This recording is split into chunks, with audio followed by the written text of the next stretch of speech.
வணக்க மக்களே, இப்போ நம்ம என்ன பார்க்க போகிறோம் அப்படின்னா பிளாட்ஃபார்ம் இண்டிபெண்ட் அப்படிங்கிற ஒரு டெர்மினாலஜி பற்றி பார்க்க போகிறோம்.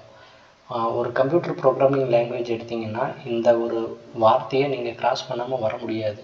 பிளாட்ஃபார்ம் இண்டிபெண்ட், பிளாட்ஃபார்ம் டிபெண்ட் அப்படிங்கிற ஒரு ரெண்டு டெர்மினாலஜி இருக்கும். நீங்கள் எந்த ஒரு ப்ரோக்ராமிங் லாங்குவேஜ் எடுத்தாலும் அது இந்த ரெண்டு வகைக்குள்ளே ஏதாவது ஒரு வகையில் பிரிச்சிடலாம். ஒரு ப்ரோக்ராமிங் லாங்குவேஜ் எய்தர் ஒன்றா பிளாட்ஃபார்ம் டிபெண்ட்டில் வரும், இல்லைனா பிளாட்ஃபார்ம் இண்டிபெண்ட்டில் வரும். ஸோ இப்போ நம்ம என்ன பார்க்க போகிறோம் அப்படின்னா பிளாட்ஃபார்ம் இண்டிபெண்ட் அப்படிங்கிற டெர்மினாலஜி பற்றி பார்க்க போகிறோம். ஸோ ஃபஸ்ட்டு அதுக்கு பிளாட்ஃபார்ம்னா என்னென்னு தெரிஞ்சுக்கணும். பிளாட்ஃபார்ம்னா என்ன அப்படின்னா ஒரு மிஷின், அதாவது அந்த பர்டிகுலர் ப்ரோக்ராமிங் லாங்குவேஜ் ரன் ஆகக்கூடிய ஒரு மிஷின். அது உங்களை டெஸ்க்டாப், லேப்டாப், சர்வர் எதுவாக வேணாலும் இருக்கலாம்.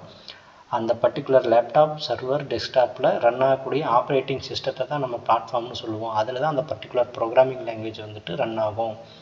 சரிங்களா? ஸோ பிளாட்ஃபார்ம் டிபெண்ட் அப்படின்னா நீங்கள் என்ன ஆப்ரேட்டிங் சிஸ்டத்தில் அந்த ப்ரோக்ராமை எழுதி கம்பைல் பண்ணிங்களோ அந்த ஆப்ரேட்டிங் சிஸ்டத்தில் மட்டும்தான் ரன் ஆகும். உதாரணத்துக்கு சி எடுத்தீங்க அப்படின்னா நீங்கள் விண்டோஸ் மிஷினில் அந்த கோடு சி கோடு எடுத்திருந்தீங்கன்னா விண்டோஸ் மிஷினில் மட்டும்தான் ரன் ஆகும்.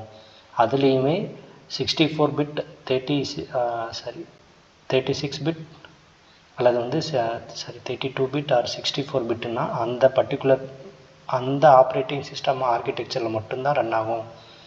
சரிங்களா? அதுக்கு பேர் தான் பிளாட்ஃபார்ம் டிபெண்ட் ப்ரோக்ராமிங் லாங்குவேஜ்னு சொல்லுவோம். வேறஸ் பிளாட்ஃபார்ம் இண்டிபெண்ட் லாங்குவேஜ் அப்படிங்கிறது என்ன அப்படின்னா நீங்கள் ஒரு தடவை கோடு எழுதுவீங்க. அது எந்த மிஷினாக வேணாலும் இருக்கலாம். லினக்ஸாக இருக்கலாம், விண்டோஸாக இருக்கலாம், அல்லது வந்து ஆப்பிள் எழுதியிருக்கலாம். சரிங்களா? சோலாரிஸ் ஆப்ரேட்டிங் சிஸ்டத்தில் எதில் வேணாலும் எழுதியிருக்கலாம். அந்த கோடை கொண்டு போயிட்டு நீங்கள் வேறு எந்த ஆப்ரேட்டிங் சிஸ்டத்தில் வேணாலும் ரன் பண்ணலாம். சப்போஸ் நீங்கள் லினக்ஸில் கோடு எழுதிட்டு அதை கொண்டு வந்து விண்டோஸில் ரன் பண்ணலாம், விண்டோஸில் எழுதிட்டு லினக்ஸில் ரன் பண்ணலாம். சரிங்களா? இதுக்கு பேர் தான் பிளாட்ஃபார்ம் இண்டிபெண்ட் அப்படின்னு சொல்லுவோம்.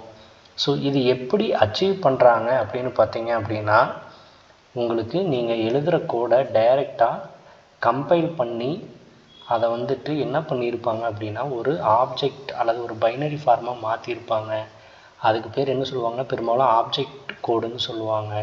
அந்த ஆப்ஜெக்ட் கோடாக கன்வெர்ட் பண்ணிவிட்டு அந்த கோடு பார்த்தீங்க அப்படின்னா ஒரு விர்ச்சுவல் மிஷின் இருக்கும். இந்த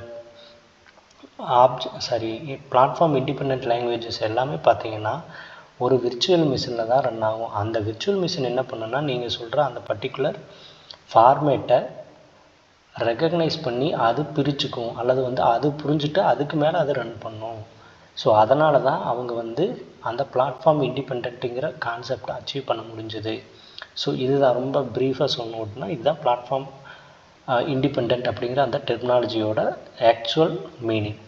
தேங்க்யூ. புரிஞ்சிருக்குன்னு நினைக்கிறேன். தேங்க்யூ.